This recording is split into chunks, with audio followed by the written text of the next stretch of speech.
بسم الله والصلاة على رسول الله. اللهم صل وسلم وبارك على سيدنا محمد وعلى آله وصحبه أجمعين. أهلا وسهلا بالجميع. جبت لكم وصفة نتاع المحاجب البنات. هنا يعني طريقة سهلة، ماشي نقولوا سريعة بصح سهلة، ما تعجني ما تعبي روحك. هنا درتو في الميكسر شوية السميد مش من النوعية الجيدة. جبت لكم يعني لاستيس اللي راح تخليكم تديروه وكأن السميد تاعكم مليح. هنا اولا ما تعجنوش خلاص، والله ما تبذلي به فيه حتى جهد ولو بسيط. تخلطيه غير في الميكسر برك، ومن بعد تضيفي له تخلطي هنايا كميه من السميد اللي عندك. قلت لكم النوعيه يعني ماشي جيده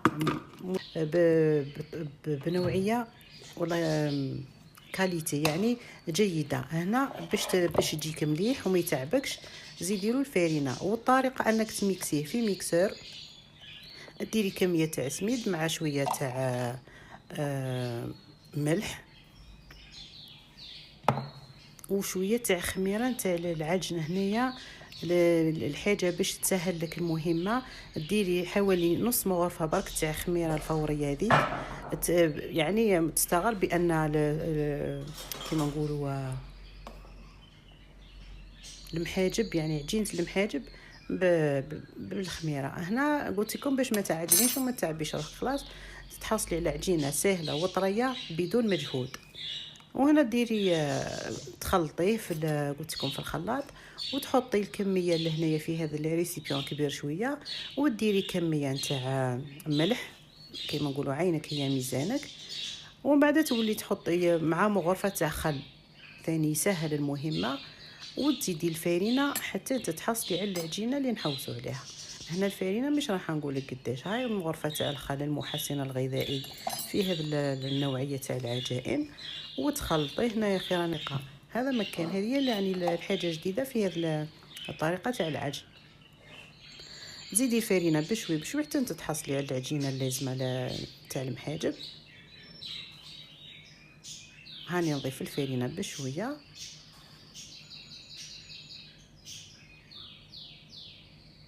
قلت ليه نحبس.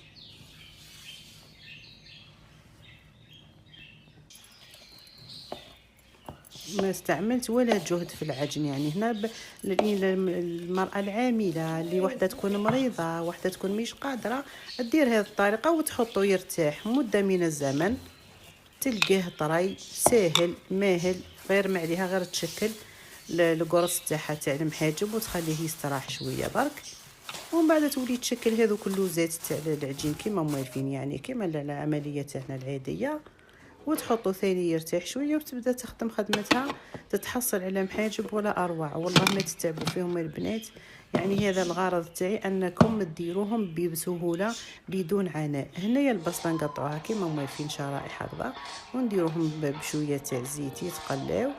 ومن بعد هو يذبل البصله هذه، وحنا نزيدوا لها الملح والتوابل ورابي ثاني حبات تاع طماطم ومعاهم الثوم، ونخلطهم هنايا حتى يذبلوا خلاص. ونتحصل على لا صوص يعني ولا لا فارس اللي راح نديرها في المحاجب العاديه. ندير انا فلفل كحل وفلفل احمر الحار والعلو وشويه تاع زنجبيل وشويه تاع كمون وكزبر، ونخليهم يعني يعقدوا مع بعضهم مليح مليح.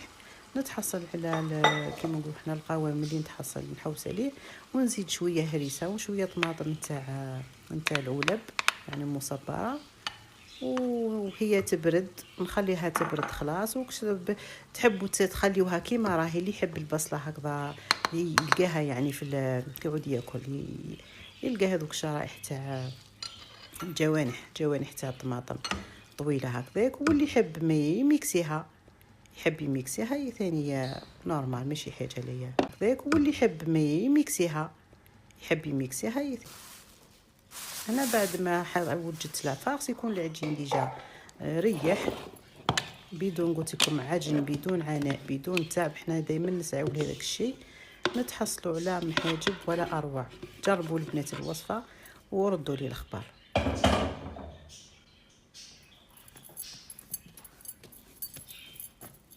هاكم شفتوا كيف تحصلنا القوام، شفتوا ها وكي اللي راكي عجنتيه وكيما نقولوا دلكتي حتى عادي يطرطق والو. انا ما دلكتو ولا ما عجنتوش خلاص، والله ما عجنتو دقيقه، لميتو وحطيتو صح. يعني ديك عمليه الميكسور صح تسهل في العجن، بصح يديك ولا كيما نقولوا حنا مجهود عضلي 0%.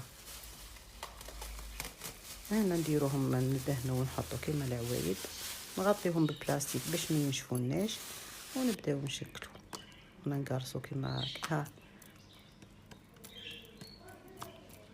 تحاولي برك تكسلي بشوي باش ما يتقطع لكش العجين. قلت لكم يعني الدقيق ماهوش من النوعيه الممتازه هذيك اللي نساعدوه برك بشويه.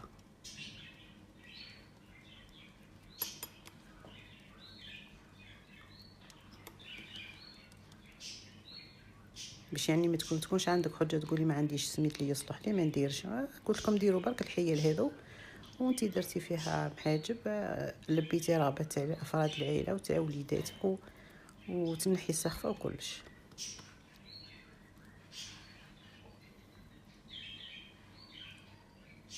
طريقه هنينا كما نقولوا ديروا لافاغس في النص وتطبقوا على الجوانب، منا ومنا على الجوانب، ومن بعد كديروا تاع النص هكذا. شتو يعني قلت لكم يتقطع شويه بس معليهش ماشي حاجه.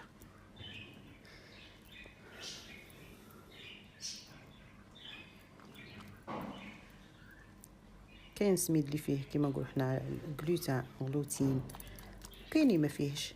حنا نزيدوا شويه فارينه برك نتحايلوا عليه ونتحصلوا على عجينه يعني مقبوله.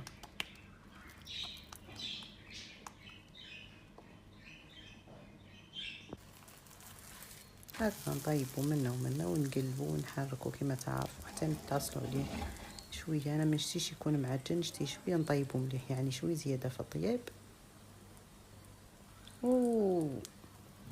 شهية طيبة للجميع. ها ونحل لكم ما حبة ان شاء الله يبارك ما شاء الله. ونتلاقاو ان شاء الله في فيديو جديد. نتمنى منكم البنات برك تساندوا قناتي وتفعلوا الجرس وتشتركوا نتوما واللي تعرفوهم صحاباتكم حباباتكم.